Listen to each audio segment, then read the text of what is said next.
Welcome to a special edition of Elmarco Talks, where we will discuss importance of intellectual property protection. Today, we will discuss an inspiring story that proves that defending innovation really matters in today's world. Joining me two people today, Miloslav, CEO of Elmarco, and Katerina, main administrator of this case. Welcome. Thank you for the invitation. Before we start the conversation, let me just summarize the timeline of this case so you better understand what journey Elmarco went through. So from 2020 to 2021, Elmarco discovered the Chinese company Foshan Lepton was illegally copying and selling machines based on Elmarco patented technology. They gathered strong evidence, photos, videos, and more. In February 2021, Elmarco sent a warning letter to Foshan Lepton. Unfortunately, the company ignored it and continued their activities. In October 2021, Elmarco filed a lawsuit in China demanding a production ban and compensation of 5 million Chinese yuan. December 2023, the first major victory came. A court confirmed the patent infringement and awarded compensation. January 2024, Foshan Lepton appealed the decision, prolonging the battle. In December 2024, Elmarco triumphed again. A second court ruling definitely confirmed the infringement and upheld the compensation. February 2025, the victory was publicly announced, marking a major milestone in Elmarco fight for its right. So, today we will discuss all details of this case. And with this in background, let me get into the conversation. So, Miloslav, Katerina, welcome again, and let's start. Yes, let's do it. So maybe first question is a little bit weird, but I want to start with that. Could you explain to a young entrepreneur the importance of IP rights? What would you say in one sentence? One sentence? Or two? Okay, two. The most important things for a company like us, there are two things, two resources, people and IP rights. That's it. Thank you. So let's get to the case. Miloslav, my question will again be for you. When did you first learn about this potential infringement? What was your initial reaction as a CEO of a company? I don't know if as a CEO, if the role was there, the first one, but my first reaction, honestly, is, okay, no surprise, China. China did it, China made it, because we, in Elmarco, we always thought that this is happening, that China does something like that, or Chinese companies, they do something like that, they do copy nanospider. Because there was no sale in China market, like in industrial scale. We sold a lot of lab tools, but we sold just one industrial tool, and it was the case that time was in 2017 or something like that, and it was very strange. It was not completed, and so on, so on. So it was super strange. So for me, it was not a surprise. So first reaction was, okay, here it is. We are here. Yes. Yeah, but when you were talking about the lab tools, there was a year when we sold like a lot of pieces of lab tools, and nowadays, so they like from China. I'm talking about China land, and nowadays it's gonna really down again. So that probably means that they all wanted to know how to work with it, and they probably now know how to upscale it, and they work with it a little bit further, I think. So what was your biggest concerns when you realized what's going on? The biggest concern was that the reputation of Elmarco nanospider is not good enough because we received, because the first evidence of that something like that is happening was the way that our partner in Hong Kong received an email from final user of that copied machine, and he was asking him to repair it.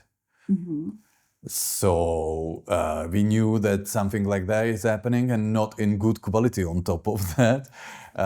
So the reputation was like in danger, let's say easily. But after this first no surprise, I said, okay, we do have enough evidence because we had that time enough evidence, and this was like thanks to Andy, who is our strategic partner in Hong Kong. He was really focused in that case, like he was really traveling all around China mainland, doing some evidence, really like photos, videos, and so on. And I said, okay, so let's try it. And I believe that was the first time we got a message from the customer. Actually, not our, or it wasn't our customer. Yeah, actually, we got more cases that we are dealing about these patent infringements right now. So but I think this was the case. I don't know whether you didn't get them mixed up a little bit, but it's definitely from the outside world that they bought another machine and it's not working. So they asked us whether we could give them some support, really. And then we connected with our patent lawyers immediately. What we should do, we sent these infringers, the producers of the machines, we send them the warning letters, and like the whole circle started, really. Yeah. So and going back to the evidence gathering, so you mentioned you gathered pictures. Was there something else? Definitely videos, pictures, brochures. We even managed to get some IDs of the tools. So we did have quite fair amount of evidence, I think. And it was cooperation of our strategic partner and the lawyers, because in one phase of the story, the lawyers, the Chinese ones, they went directly to the place, to the plant of the like copycat. And they were playing role of a potential customer of them, and they were interested in the machine, and they made the videos there, and they got the offer from them. Yes. So we know about the pricing and so on. Okay. And they told us, how they do with these companies. They don't even mention the wire or the method of the spinning. They don't have it sometimes even in the brochures or on videos and pictures, and they just say it to the customer on the meeting. Face to face. You can just face to face. Yeah, so it's not publicly announced because they are aware that they are like breaking the law. So they then recommend them, face to face to that they can.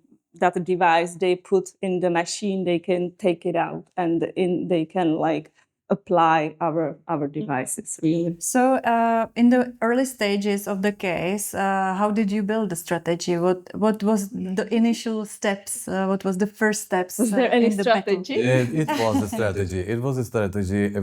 We fought from the very beginning, I believe, even including our IP lawyer, the Czech one, that we will not win. The winning side was there, like very potential, quasi, I would say, science fiction. But we wanted to show that we are not afraid to do that, and that we want to spend some money on that, that we want to show the world, the Chinese world, and the wild world, honestly, that we are not afraid to do and to fight. And that was the basic strategy.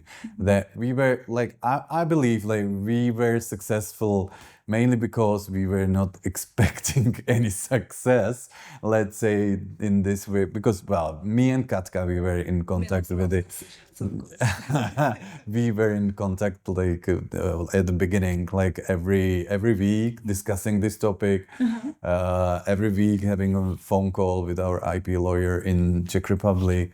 Every time like discussing, does it make sense? Does it not make sense? It took us probably like 12 months, to finally file the lawsuit. So we had to really gather all the evidence, in instant contact with our lawyers. So it's all, set and prepared for the for hopefully successful lawsuit. And what was like the expertise that you rely on? You mentioned some people that you relied on. So maybe can you describe it in a bigger detail? We were very sure about our IP consultant. That's a company who really helps us and support us in all the IPs we do have.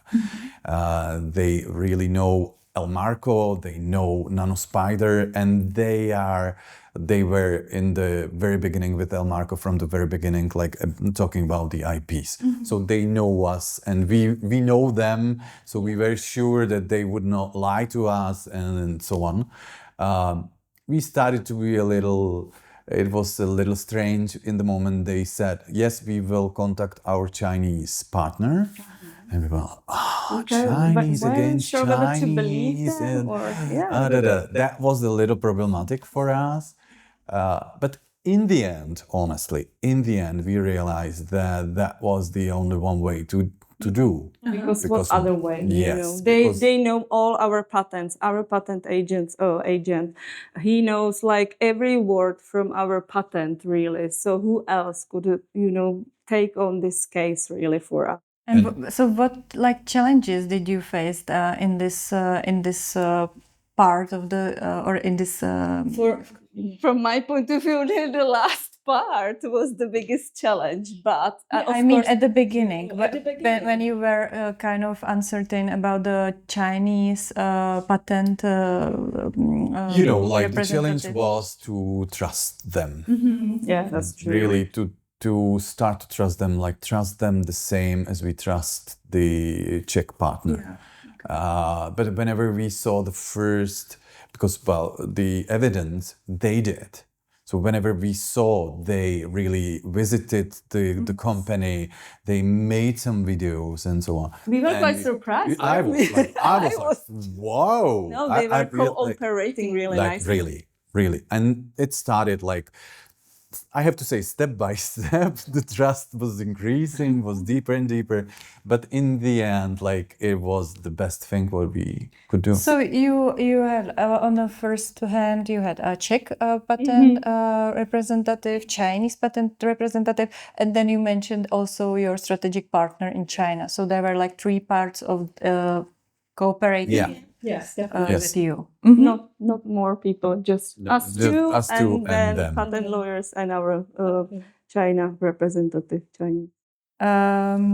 So how did you ensure that your evidence met international legal standards for patent infringement? No, this was just communicated through our IP lawyer, and so we just went through what he said, really. So whatever he advised, we just followed. Yes. And we sometimes had some options.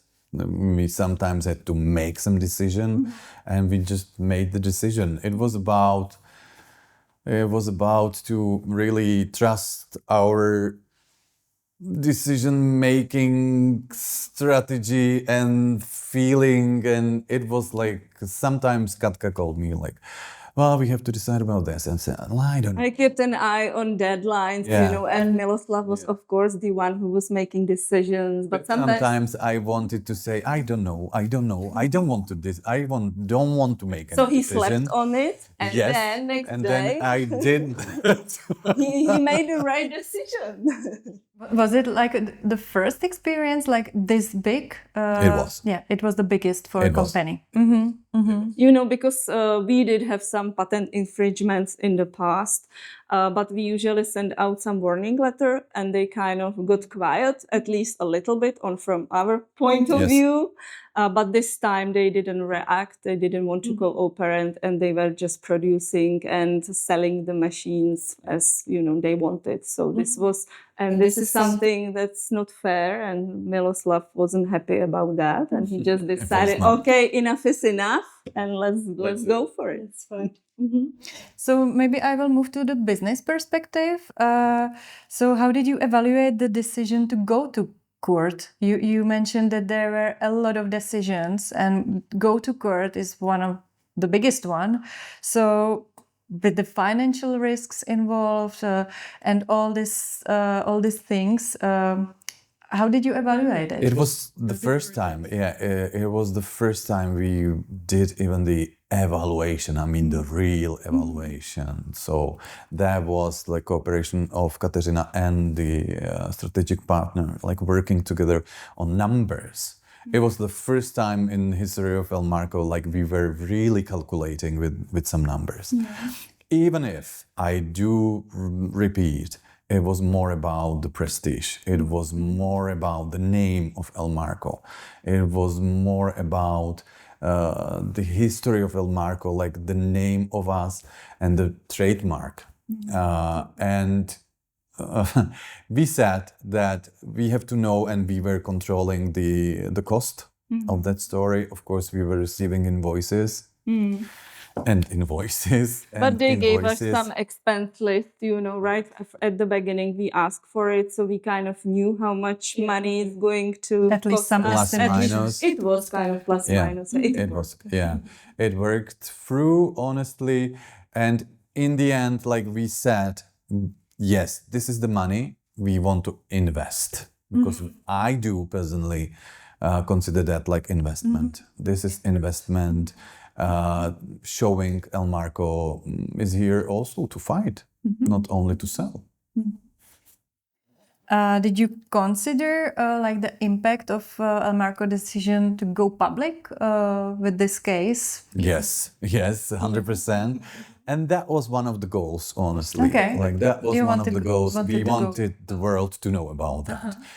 We were a little afraid if we can use the name of Foshan Lepton, when is the time to use the name, or we can talk about that only kind of general, like, without the names. But I believe like we were talking about that like all the time, like one way or the other, or we've been very specific or not that specific, but we wanted to use that. We wanted to use this information, as I said, and also for our existing customers, like existing customers, they all the time they do have this question, what about the IP? They do have the question. Of course, it's important, of course, to them. And this is something like we can show them that we care, that this is something what really is important to We us. almost lost one case in China during this time, during these proceedings. But actually Foshan Lepton wanted to get this case, Yes. and they were meant to be their customers. And our customers, and so at that point we came out with the message, or we put it on websites publicly, and that was the reason why they were taken out of the tender. I think at that point, Foshan Lepton, they didn't care, they just wanted to win the case, win the customer, our customer, even with the Like a sale duplicated- case. Yeah, Ah, the okay, sale of sale it. They wanted to sell them their machine. So you never felt that you should like step back, or you shouldn't We did continue? so many times, so many times. No. The first decision of the court, like we were super surprised. It was, I was like, really? There was kind of celebration. Yes, And first round. It was like very nice, and we were super happy. We knew about the appeal, like of course, like it makes a lot of sense for appealing this. The problem what was there, and it's not mentioned in it was not mentioned in the webinar, and we are not talking about that much, was that Foshan Lepton tried to use the big gun, and they claimed our IP in China. So they went to a court and said in the different direction, kind of, that our IP is not the one. They wanted to dishonest. They wanted to really cancel our IP in China. That was the moment I was not very sure if to continue or if to agree with them on something. But they started to behave aggressive. I don't want to use bad words, so that's why I use aggressive. And it motivated me to be even more aggressive than them, and we continued. But we were told by I'm not sure whether the Chinese lawyer or our lawyer, that this is standard procedure, that this is what happens in IP fights, really, that they try to dishonest the patents. Yeah. So this is... Then I got a little bit calmer also, but it's still, when they then said that no, there is no way they were going to cancel our patent, there was some decision made by the court, so I kind of calmed down. Sure. Yeah, but we were ready to, after the first round, we were ready to sign with them the agreement without the court, kind of. Mediation agreement, they call it. Yeah, we were finding the ways how to. We were finding the conditions how to. All the conditions from our side went down and down and down and down. And it was in December, I believe. It was the same month. We was won in December. Case. In December 2024, when they came back to us that. Okay, but they want us not to go public with this case. And I said, no. I slept. I called back to our Czech lawyer, who was more like, sign it, because it will be the end of the story. And I said, no, sorry, I just want to continue. And I will not sign the agreement. I want to go to a court, because there was a risk, if we continue to the court, that the court will decide against us. And so we had to be very careful about these steps, about the compensation, how low we actually want to go, what is the limit. It wouldn't look good when we decided on some certain amount of money, and now we will be okay with just some little money. So it was very Miloslav had to make some really good strategic decisions, I think. And so we decided not to go for the agreement, because they made me mad. I have to say, they made me mad. And the court decided. We even didn't know about. We were delivered Christmas presents on 24th of December. Yeah, that's nice. We won the case. Timing was perfect. It was super. So let's move to more practical advices or insights. The question is mainly for you, Katerina. So what tools or processes did you use to monitor the evidence, the market, and detect the infringement in the first place? Okay, so when it comes to infringement, then we usually get information either from our customers or from some social sites like LinkedIn, or we even saw, some patent infringer. They weren't probably even aware that they were infringing our patent, but they were showing their new method, needleless, wire-based, and they were, in exhibitions. It was in exhibition, and we just saw video on LinkedIn. And they, and we were like, are they joking? Or are they this is our method, how could they be all this public? And so we just sent them, warning letter, and it worked. They took it down, everything. So that was just, so definitely customers, exhibitions, social sites. and then collecting the evidence. Like I said, if we've got the sales representative, he can help us out, or whoever really is up for helping us out. Are you using some monitoring tools like what? No. No, we don't. No. Kind of organized. It's like everybody knows about the IP story. Everybody is watching. Everybody, all of our network, let's call it, because they are really customers, potential customers, our strategic partners, our sales representatives, and in the end also customers of our competitors, because they do contact us with these requests, like to support them and So help it them. seems that like social part of business is really important. Like you have to be present on the market and network with You have the to talk to the customer, you have to find out not only to the customer, you have to talk to competitors, of course. And, so And on. it's not that huge market, so we you all know everybody, we all know kind of everybody. So what were like, when you look back, what were the main challenges when managing this complex international legal battle? Super challenge was the trust to the partners involved. That was important and challenging. I want to say that like doing it on our own would not be possible at all. Like we would not have enough experience, expertise, like nothing. Like we would not be able to do it on our own, like Elmarco alone. So that was important, that we started to cooperate with our agent, like from the very beginning, from the very, very beginning. He is like more grounded person and the company, so he's like more like he was like guiding us kind of like more conservative way than I would do it myself, honestly, because I'm more flexible, let's say. But on the other hand, like that helped us to find the right and the like really the golden way to go for the success.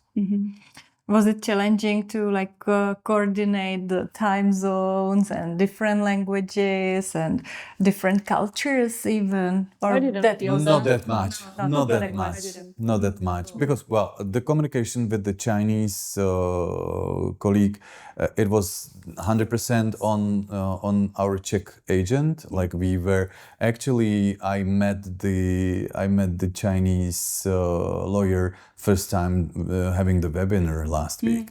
Like we were not in direct contact with him, like because all the communication went through the Czech agent. So that was like also like helping us, of course, like definitely, because we would not have to talk to so many parts. So we had just one part talking about that. And with the time zones and the communication that way, we are more than used to with all of our customers and so on. So we don't care that much. And I was actually, you asked the question about the culture.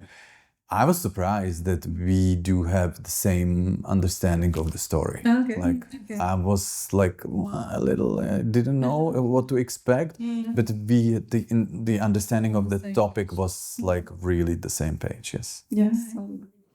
So when the final decision came in your favor, on professional and on personal level, what was your first feeling? What was your initial feelings? Oh my God. I was so proud of him, he did it.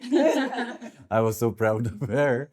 And it was kind of like crazy, like that moment. Like I Really? could Is it not for real? believe that. Could not really, because week before I thought it's ended and it's not good end, because I sent them to hell because they wanted us to sign something was unacceptable. And week after there was this one. So we believe that we did very good job in communication with the judge. she was also trying to move both parties to sign the agreement. So she knew what is happening during the process.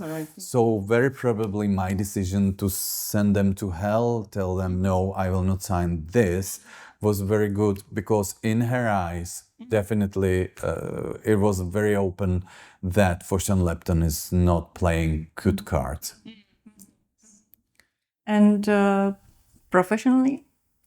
We can do whatever. like you know, think big, go nano. This is really the hashtag, and it was really that one. Like we can do whatever. And I really like, last week we had a webinar, and I found out that really we would continue and we will continue, because there are many things we can have together with this case in future. So we will continue. So what does it mean for Elmarco brand or Elmarco company in a world of nanofiber, or in the market of nanofiber technologies? I'm receiving congratulations from all over the world. Many people are surprised positively that we did it. There are questions about money, of course, if that made sense. And from the economical perspective, and I'm just repeating, yes, it did. Yes, it did. Yes, it did. Yes, it did. And it has a lot of sense. Means, we are known now not only because of our technology.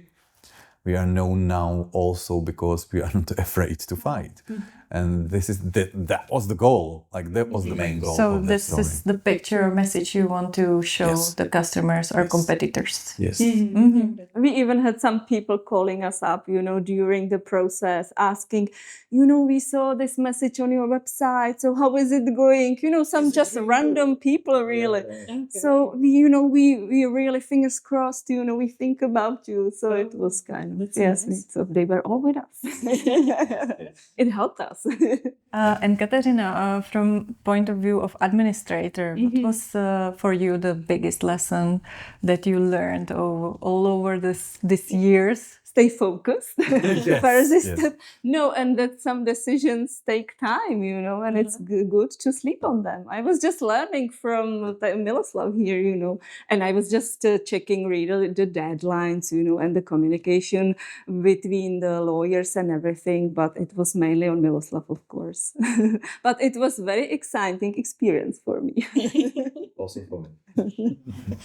You mentioned this advice to sleep over, to make decision. Because we are in the end of our talking, I would like to ask you, what advice would you give to people who are maybe in the same situation, who are dealing with IP infringements, and what would you advise them? Find the right partner for that. Don't be alone. And don't give up. Yes. Like this is like... Because you don't do it only for yourself, but also for your potential customers or for your current customers. All right. So thank you very much for this inspiring talk. And congratulations. Thank you. One more time.